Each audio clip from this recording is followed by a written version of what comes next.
It was raining hard that night when Daniel pulled his old pickup to the side of the road. The wipers screeched across the windshield as he squinted through the downpour.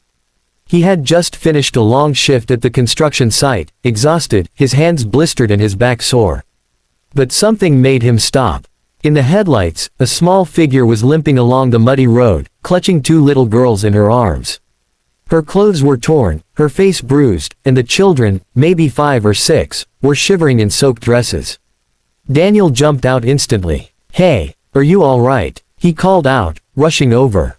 The woman froze like a deer caught in headlights, eyes wide with fear. "Please, please don't hurt us," she whispered hoarsely. Daniel stopped a few feet away, hands raised. "I won't. You need help. Come on, it's freezing out here." She hesitated, then her knees buckled. He caught her before she hit the ground, the two little girls clutching their mother's dress and crying. "Mommy, Mommy, wake up," one sobbed. Daniel scooped her up and guided the kids into his truck. They smelled like rain and despair. The youngest clung to his arm the entire drive. When they reached his small home, a modest cabin on the edge of town, he set up blankets by the heater and gave the girls hot chocolate. The woman stirred awake hours later. Where am I?" she asked weakly. "You're safe," Daniel said softly. "My name's Daniel. You fainted on the road. You and your kids are safe now." Tears welled up in her eyes as she turned toward her sleeping daughters. "I had nowhere to go," she murmured. "My husband, he died last year. His parents blamed me. Tonight, they threw us out after beating me. I didn't know where else to run." Her voice cracked, and Daniel felt something twist deep inside him. He too had known loss. 2 years ago, cancer took his wife, leaving him to raise their son, Noah, alone. "Listen," Daniel said, gently placing a cup of tea beside her. "You don't have to talk now. Just rest. You and your girls can stay here for as long as you need." The next few days turned into weeks. The woman's name was Sarah, and her twins, Lily and Rose, were bright, shy girls who loved to play with Noah. Daniel watched them laugh together in the yard, and for the first time in years, the house felt alive again. Sarah insisted on helping with chores, cooking meals, and cleaning up. But every night, Daniel could hear her crying softly in the guest room when she thought no one was listening. One evening, Daniel found her sitting on the porch, staring at the stars. "You don't have to thank me," he said when she began to speak. "I didn't do anything special." Sarah shook her head. "No one's ever been kind to me since my husband died.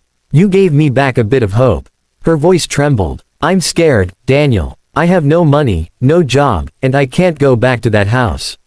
He looked at her, the light from the porch lamp casting soft shadows on her bruises, now healing. "You'll start over," he said firmly. "We'll start over." And they did. Daniel talked to his boss, who agreed to let Sarah work part-time in the company's office. She was smart, organized, and soon became indispensable. The kids grew close, often seen running around together, their laughter echoing through the yard. For Daniel, the emptiness that had once filled his home was slowly replaced by warmth. Months passed, and one Sunday morning, something unexpected happened.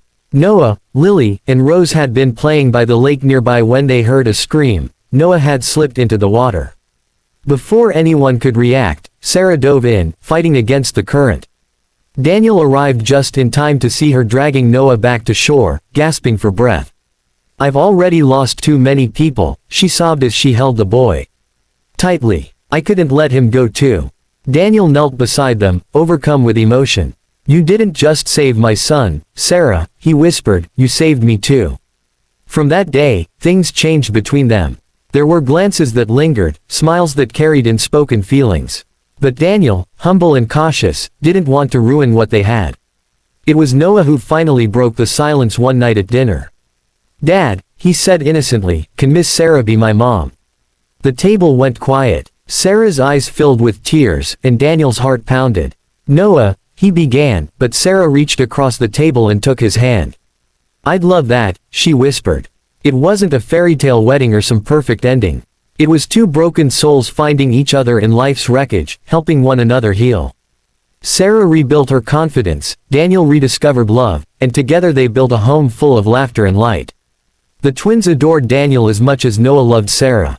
Years later, when they all sat around the same porch watching the sunset, Daniel thought back to that stormy night, the night he stopped his truck for a stranger. That small act of kindness had changed everything. It was more than a rescue, it was a miracle he never dreamed of. And as the camera pans over that golden sunset, a simple message fills the screen.